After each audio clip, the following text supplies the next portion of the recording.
നിങ്ങൾ എന്തായാലും കേട്ടിട്ടുണ്ടാവും ആൾക്കാർ പറയുന്നത് ACCA ഓവർ സപ്ലൈഡ് ആണ്, അതേപോലെ തന്നെ CAക്കാണ് കൂടുതൽ വാല്യൂ. ഇന്ന് നമുക്ക് റിയൽ നമ്പേഴ്സ് നോക്കാം. ആക്ച്വലി എത്ര ACCAക്കാരുണ്ട്, ആക്ച്വലി എത്ര CAക്കാരുണ്ട്, അതേപോലെ തന്നെ 2025-26 നമ്മുടെ ജോബ് മാർക്കറ്റ് എങ്ങനെയുണ്ട്. അതായത് നിങ്ങൾ ഈ സ്കോപ്പ് എന്നൊക്കെ പറയുമല്ലോ, no hype, no promotions, just facts. ഞാൻ ഈ വീഡിയോയിൽ പറയുന്ന ഓരോ കാര്യങ്ങളും നിങ്ങൾക്ക് ഗൂഗിളിൽ പോയി അടിച്ചാൽ ക്ലിയർ ആയിട്ട് കിട്ടാവുന്നേ ഉള്ളൂ. സോ ഫസ്റ്റ് ഓഫ് ഓൾ ഞാൻ എന്നെ ഒന്ന് ഇൻട്രൊഡ്യൂസ് ചെയ്യാം. I M Siddharth. ഞാനിപ്പോൾ ACCAയിൽ 11 പേപ്പേഴ്സാണ് കംപ്ലീറ്റ് ആയത്. ലൈക്ക് 11ൻ്റെ റിസൾട്ട് വന്നിട്ടില്ല, ജനുവരിയിലേ വരുള്ളൂ. സോ നിങ്ങൾ ഇതുവരെ എൻ്റെ ചാനൽ സബ്സ്ക്രൈബ് ചെയ്തിട്ടില്ലെങ്കിൽ ഇപ്പോൾ തന്നെ സബ്സ്ക്രൈബ് ചെയ്യുക, ഒപ്പം വീഡിയോ ഒന്ന് ലൈക്ക് ചെയ്യുക. So let start with facts. ACCAയിൽ ഇതുവരെ world wide as of now, അതായത് 2025 ഡിസംബറിൻ്റെ കണക്ക് വെച്ച് 2,57,900 മെമ്പേഴ്സാണുള്ളത്. നിങ്ങൾ ആലോചിക്കണം, വേൾഡ് വൈഡ് ആണ്, അല്ലാതെ ഇന്ത്യയിൽ മാത്രമല്ല. നമ്മളിപ്പോൾ 184 കൺട്രീസ് അല്ലെങ്കിൽ 187 കൺട്രീസ് ഒക്കെ പറയുന്നുണ്ടല്ലോ. അപ്പോൾ ഈ കൺട്രീസിൽ എല്ലാവരുടെയും കൂടിയുള്ള ACCA മെമ്പേഴ്സിൻ്റെ കണക്കാണ് ഞാൻ ഈ പറഞ്ഞത്. പിന്നെ ഫ്യൂച്ചർ മെമ്പേഴ്സ്, അതായത് ഇപ്പോഴത്തെ സ്റ്റുഡൻസും അഫിലിയേറ്റ്സും ഗ്ലോബലി നോക്കുകയാണെങ്കിൽ 5,30,100 കൗണ്ടാണുള്ളത്. ഇതിൽ തന്നെ കാൽഭാഗത്തോളം നമ്മൾ ഡ്രോപ്പ് ഔട്ടായി പോകും. നമുക്ക് തന്നെ ക്ലാസ്സിലൊക്കെ നോക്കിയാൽ കാണാമല്ലോ, തുടങ്ങുന്ന അത്രയും പേര് ഇല്ലല്ലോ ലാസ്റ്റ് വരെ. ഇനി നമുക്ക് ഇന്ത്യൻ CAൻ്റെ കാര്യം നോക്കാം. 4,07,629 പേരാണ്.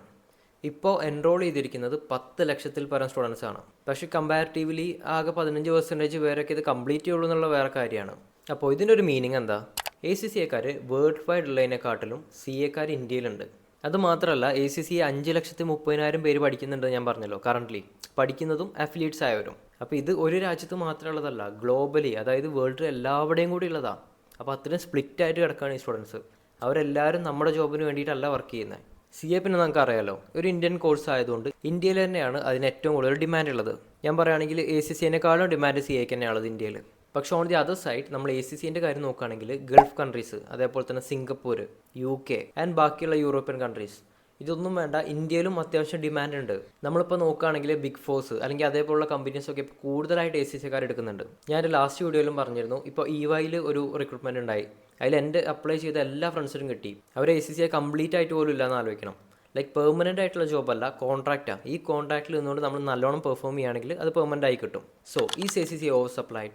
ഇന്ത്യയിൽ ACCA ഒരിക്കലും ഓവർ സപ്ലൈഡ് അല്ല. പക്ഷേ നമ്പേഴ്സ് നല്ലപോലെ ഗ്രോ ആവുന്നുണ്ട്. കാരണം ഈ ഇൻസ്റ്റിറ്റ്യൂഷൻസ് ഒക്കെ നല്ലപോലെ പ്രൊമോട്ട് ചെയ്യുന്നുണ്ട്. ഒരുപാട് ആൾക്കാർ ഇന്ത്യയിൽ പഠിക്കുന്നുണ്ട് ഇപ്പോൾ. എന്നാലും ജോബ് ഇല്ലാത്തതല്ല ഇവിടെ പ്രശ്നം, സ്കിൽ ഗ്യാപ്പാണ്. അതായത് കമ്പനീസിന് ആൾക്കാർ ആവശ്യമുണ്ട്, പക്ഷേ ആ ജോബിന് വേണ്ട സ്കില്ല് ACCA ക്വാളിഫൈ ആവുന്ന എല്ലാവർക്കും ഉണ്ടായിക്കോണമെന്നില്ല. അതുകൊണ്ടാണ് അവർക്ക് ജോബ് കിട്ടാത്തതും. അതിന് സ്കിൽ ഗ്യാപ്പ് എന്ന് പറയും. ലൈക്ക് എംപ്ലോയർ എക്സ്പെക്ട് ചെയ്യുന്ന സ്കില്ലും നമുക്ക് ആക്ച്വലി ഉള്ള സ്കില്ലും.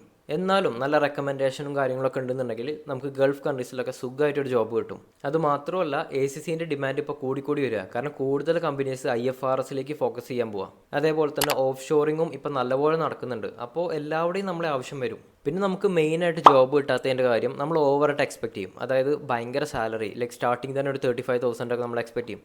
ഇത് ഒരു 2-3 കൊല്ലം മുന്നെയാണ് കിട്ടിയേനെ. പക്ഷെ ഇപ്പോൾ കിട്ടൂല, കാരണം ആവശ്യത്തിന് ആൾക്കാരുണ്ട്. നിങ്ങളെപ്പോഴും ഒരു ACCA അഫിലിയേറ്റിനെ ഒരു CA ഇന്റർ കഴിഞ്ഞിട്ട് നമ്മൾ ഇന്റേൺഷിപ്പ് ചെയ്യൂലേ, അവരായിട്ട് വേണം കമ്പയർ ചെയ്യാൻ. കാരണം നമ്മൾ ഈ 3 ഇയറിലെ എക്സ്പീരിയൻസ് കൂടി കഴിഞ്ഞാൽ ആക്ച്വലി ഒരു ACCA ആവുന്നുള്ളൂ. ആ ട്രെയിനിങ് പീരീഡും കൂടി വരുന്നതാണ് നമ്മുടെ ക്വാളിഫിക്കേഷൻ. അപ്പോൾ നിങ്ങൾ ആലോചിക്കേണ്ടത് എന്താ വെച്ചാൽ, നമ്മൾ ACCA ആവുന്നതിന് മുന്നെയാണ് നമുക്ക് 25,000 28,000 ഒക്കെ സാലറി കിട്ടുന്നത്. ഓൺ ദി അതർ ഹാൻഡ് ഒരു CA ഇന്റേൺ കിട്ടുന്നത് ചിലപ്പോൾ 4,000 5,000 6,000 രൂപയൊക്കെ ആയിരിക്കും. അതേപോലെ തന്നെ നമ്മൾ ചെറിയ ചെറിയ ഇന്റേൺഷിപ്പുകളൊന്നും ചെയ്യില്ല, ആദ്യം തന്നെ നല്ലൊരു ജോബിന് അപ്ലൈ ചെയ്യും. അപ്പോൾ ഇങ്ങനെയൊക്കെ ചെയ്യുമ്പോൾ നമുക്ക് കാണിക്കാനൊരു എക്സ്പീരിയൻസും ഉണ്ടാവില്ല, അല്ലെങ്കിൽ പറയാനൊരു സ്കില്ലും ഉണ്ടാവില്ല. പക്ഷേ ഒരു ക്വാളിഫിക്കേഷൻ ഉണ്ട്. ഈ ക്വാളിഫിക്കേഷൻ വെച്ചുകൊണ്ട് നല്ലൊരു ജോബ് കിട്ടണമെന്ന് പറഞ്ഞാൽ കുറച്ച് ബുദ്ധിമുട്ടാണ്. അപ്പോൾ ഇതിൻ്റെ ഒരു സൊല്യൂഷൻ എന്താ? നമ്മൾ ചെറിയ ചെറിയ അൺപെയ്ഡ് ആയിട്ടുള്ള ഇന്റേൺഷിപ്പുകളൊക്കെ കാണുമ്പോൾ അതൊക്കെ ഒന്ന് എടുക്കുക. അപ്പോൾ നമുക്കൊരു ചിന്ത വരും, പൈസ കിട്ടാതെ നമ്മളിതിനെ വർക്ക് ചെയ്യുന്നത്. എക്സ്പീരിയൻസ് ഒരു ജോബ് കിട്ടാൻ ഭയങ്കര ഇമ്പോർട്ടൻ്റ് ആണ്. പിന്നെ ACCAക്ക് CAയുടെ കാര്യം നോക്കുമ്പോൾ കുറച്ച് അഡ്വാൻറ്റേജസ് ഒക്കെ ഉണ്ട്. അത് എന്തൊക്കെയാണെന്ന് പറയാം. അതേപോലെ തന്നെ ഡിസഡ്വാൻറ്റേജസും പറയുന്നുണ്ട്. ACCA 180+ കൺട്രീസിൽ അപ്രൂവ്ഡ് ആണല്ലോ. അതുകൊണ്ട് തന്നെ അവിടെയൊക്കെ ജോബ് കിട്ടുമെന്ന് ഞാൻ പറയുന്നില്ല. പക്ഷെ കുറച്ചും കൂടി വൈഡർ ആയിട്ടുള്ള ഓപ്പർച്യൂണിറ്റീസ് ഉണ്ട്. അപ്പോൾ ഇനി ഒരു കൺട്രി കുറച്ചൊരു കോൺസെൻട്രേറ്റഡ് ആയി, ലൈക്ക് ഇന്ത്യയിൽ ഇനി ജോബ് ഇല്ലാന്ന് തോന്നിയാലും നമുക്ക് പുറത്തേക്കൊക്കെ അപ്ലൈ ചെയ്യാം. രണ്ടാമത്തെ അഡ്വാൻറ്റേജ് എന്ന് പറഞ്ഞാൽ കുറേ കൂടി ഫ്ലെക്സിബിളാണ്. ഇതൊക്കെ എല്ലാ വീഡിയോസിലും പറയുന്നത്, എന്നാലും പുതിയതായിട്ട് ആരെങ്കിലും കാണുകയാണെങ്കിൽ അറിഞ്ഞോട്ടെ വിചാരിച്ചിട്ടാണ്. ACCAയിൽ നമ്മൾ ഒരു പേപ്പർ ഫെയിൽ ആവുകയാണെങ്കിൽ അത് മാത്രം എഴുതിയാൽ മതി. പക്ഷേ CAയിൽ ആ മൊത്തം ഗ്രൂപ്പ് ഒന്നും കൂടി എഴുതണം. അതുകൊണ്ട് തന്നെ ACCA ഡ്രോപ്പ് ഔട്ട് ചെയ്യാനുള്ളത് ഞാൻ ആദ്യമേ പറഞ്ഞല്ലോ, 15% ഒക്കെ ചാൻസ് ഉള്ളൂ. നിങ്ങൾ ഒന്ന് മനസ്സ് വെച്ചാൽ കംപ്ലീറ്റ് ചെയ്യാവുന്നേ ഉള്ളൂ. പിന്നെ ACCA IFRS ആണ് പഠിക്കുന്നത്. CAയിൽ നമ്മൾ ഇന്ത്യൻ സ്റ്റാൻഡേർഡ്സ് ഒന്നും കൂടി പഠിക്കുന്നത്. രണ്ടും തമ്മിൽ ചെറിയ ഡിഫറൻസ് ഉള്ളൂ. പക്ഷേ IFRS എന്ന് പറയുമ്പോൾ ഗ്ലോബൽ റിപ്പോർട്ടിംഗ് സ്റ്റാൻഡേർഡ് ആണ്. സോ പുറത്തേക്കൊക്കെ പോകാൻ ഒന്നുകൂടി അതന്നെയായിരിക്കും നല്ലത്. പിന്നെ ACCA കഴിഞ്ഞ സ്റ്റുഡൻറ്റിന് അക്കൗണ്ടിങ് അല്ലെങ്കിൽ നമുക്ക് ഓഡിറ്റിങ്ങിനുപരി വേറെയും പല ഓപ്പർച്യൂണിറ്റീസും ഉണ്ട്. ഫോർത്ത് കാര്യം എന്ന് പറയുന്നത്, ACCA നമുക്ക് ജോബ് ചെയ്തുകൊണ്ടിരിക്കുമ്പോഴൊക്കെ ചെയ്യാനൊന്നും കൂടി സിമ്പിളായിരിക്കും.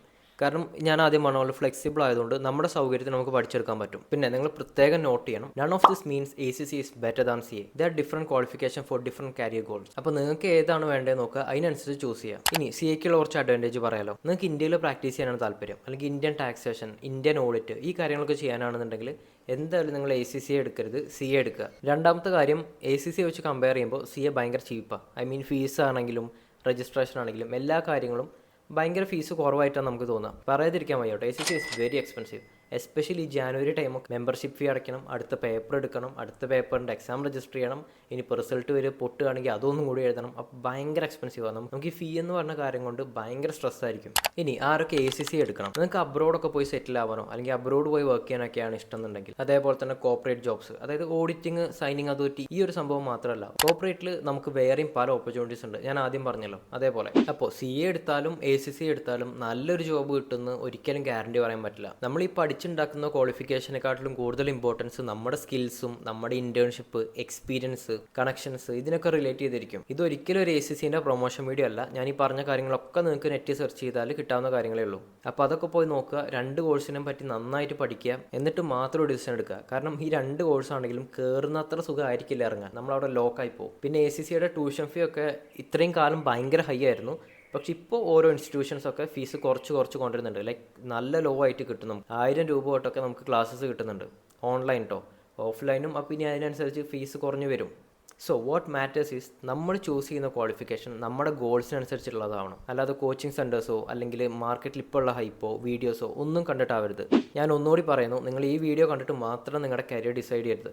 രണ്ട് കോഴ്സിനെ പറ്റിയും നന്നായിട്ട് പഠിക്കാനുള്ള സിലബസ് പഠിക്കാനല്ല, അത് ഏത് രീതിയിലുള്ള ഒരു കോഴ്സാണ്, അത് പഠിച്ചു കഴിഞ്ഞാൽ നമുക്ക് എന്ത് ജോബാണ് കിട്ടുക, എത്രത്തോളം ഡിഫിക്കൽട്ടാണ്, നമ്മളെ കൊണ്ട് ഈ ഒരു കോഴ്സ് എടുത്താൽ കംപ്ലീറ്റ് ചെയ്യാൻ പറ്റുമോ, ഈ കാര്യങ്ങളൊക്കെ നല്ലപോലെ ആലോചിച്ചിട്ട് മാത്രം ഒരു ഡിസിഷൻ എടുക്കുക. അപ്പോൾ നിങ്ങൾക്ക് ACCനെ പറ്റിയോ അല്ലെങ്കിൽ ഇൻസ്റ്റിറ്റ്യൂഷൻസിനെ പറ്റിയോ എന്തെങ്കിലും ഡൗട്ടൊക്കെ ഉണ്ടെങ്കിൽ എൻ്റെ വാട്സാപ്പ് നമ്പറും അതേപോലെ തന്നെ Instagram ID ഞാൻ താഴെ ഡിസ്ക്രിപ്ഷനിൽ കൊടുക്കുന്നുണ്ട്, അവിടെ കയറി എന്നെ കോൺടാക്ട് ചെയ്യാം. പിന്നെ ഞാൻ ഈ വീഡിയോയിൽ പറയുന്ന കാര്യങ്ങളുമായിട്ട് നിങ്ങൾക്ക് എന്തെങ്കിലും എതിർപ്പുണ്ടെന്നുണ്ടെങ്കിൽ അത് താഴെ കമൻറ്റ് ചെയ്യാം. എന്തുകൊണ്ടാണ് അങ്ങനെ പറയുന്നത് എന്നുള്ളതിൻ്റെ റീസൺ കൂടി താഴെ കമൻറ്റ് ചെയ്യണം. കാരണം ഞാനിത് ആദ്യം പറഞ്ഞല്ലോ, നമ്മൾ കംപ്ലീറ്റ് ആയിട്ട് ഗൂഗിളിൽ നിന്ന് എടുത്ത് ആ ഡാറ്റ വെച്ചിട്ടാണ് ചെയ്യുന്നത്. അതേപോലെ തന്നെ എനിക്ക് റിയൽ ലൈഫിൽ എക്സ്പീരിയൻസ് ചെയ്ത കാര്യങ്ങൾ വെച്ചിട്ടാണ് ചെയ്യുന്നത്. അപ്പോൾ അതിൽ ചിലപ്പോൾ മിസ്റ്റേക്സ് ഉണ്ടാവും, ലൈക്ക് നിങ്ങളുടെ പേഴ്സണൽ എക്സ്പീരിയൻസ് ഇതിൽ നിന്ന് വേറെ ആയിരിക്കും. അപ്പോൾ അതെന്താണെന്ന് വെച്ചാൽ കമൻറ്റ് ചെയ്യുക. പക്ഷേ കമൻറ്റ് ചെയ്യുന്ന ടൈമിൽ അതിൻ്റെ ഒരു കാരണം കൂടി കമൻറ്റ് ചെയ്യണം, അപ്പോഴേ ആൾക്കാർക്ക് മനസ്സിലാവുള്ളൂ. അല്ലാതെ വെറുതെ വന്നിട്ട് ഒരു വാലുന്നറിയില്ലാത്ത കമൻറ്റ് ഇട്ട് പോയാൽ കാണുന്നവർക്ക് അതൊരു നെഗറ്റീവായി ഫീൽ ചെയ്യുകയും ചെയ്യും. പക്ഷെ അത് എന്തുകൊണ്ടാണ് അങ്ങനെ അവർക്ക് മനസ്സിലാവില്ല. പിന്നെ എനിക്ക് തോന്നുന്നത് നമുക്കൊരു 21ാമത്തെ വയസ്സിൽ അത്യാവശ്യം ഒരു ഏണിങ് തരാൻ പറ്റുന്ന വേറൊരു കോഴ്സ്, ലൈക്ക് ഇങ്ങനെ ഒരു സെറ്റിൽ ആവാൻ പറ്റുന്ന ഒരു കോഴ്സ് വേറെ ഏതാണുള്ളത്. പിന്നെ എനിക്ക് മനസ്സിലാവാത്തൊരു കാര്യം എന്താണെന്ന് വെച്ചാൽ, ഈ എബ്രോഡൊക്കെ നല്ല ഹൈ ലെവലിൽ നിൽക്കുന്ന ആൾക്കാരുണ്ട് ACC പഠിച്ചിട്ട്. പക്ഷെ അവരെ പറ്റി നമ്മൾ ചോദിക്കുകയാണെങ്കിൽ, ഇത് എടുക്കരുത്, ഇത് മറ്റേതാണ് മറിച്ചാണോ, ഇല്ലാത്ത കംപ്ലയിൻറ്റ് ഉണ്ടാവില്ല. പിന്നെ ഇവരൊക്കെ എന്തിനാണ് ഇത് എടുത്തിട്ട് പാസ്സായിട്ട് ഇത്രയും നല്ല നിലയിൽ നല്ലൊരു സ്റ്റാൻഡേർഡ് ഓഫ് ലിവിങ്ങിൽ ജീവിക്കുന്ന ആൾക്കാർ അബ്രോഡ് പോയി എന്നിട്ട് ഇങ്ങനെ നെഗറ്റീവ് പറയുന്നത് എനിക്ക് എത്ര ആലോചിച്ചിട്ട് മനസ്സിലാവുന്നില്ല. സോ അത്രേ ഉള്ളൂ ഇന്നത്തെ വീഡിയോ എല്ലാവർക്കും ഇഷ്ടമായെന്ന് വിചാരിക്കുന്നു. ഇഷ്ടമായിട്ടുണ്ടെങ്കിൽ ഇപ്പം തന്നെ ചാനൽ സബ്സ്ക്രൈബ് ചെയ്യുക, ഒപ്പം വീഡിയോ ഒന്ന് ലൈക്ക് ചെയ്യുക. Thanks for watching. Bye bye.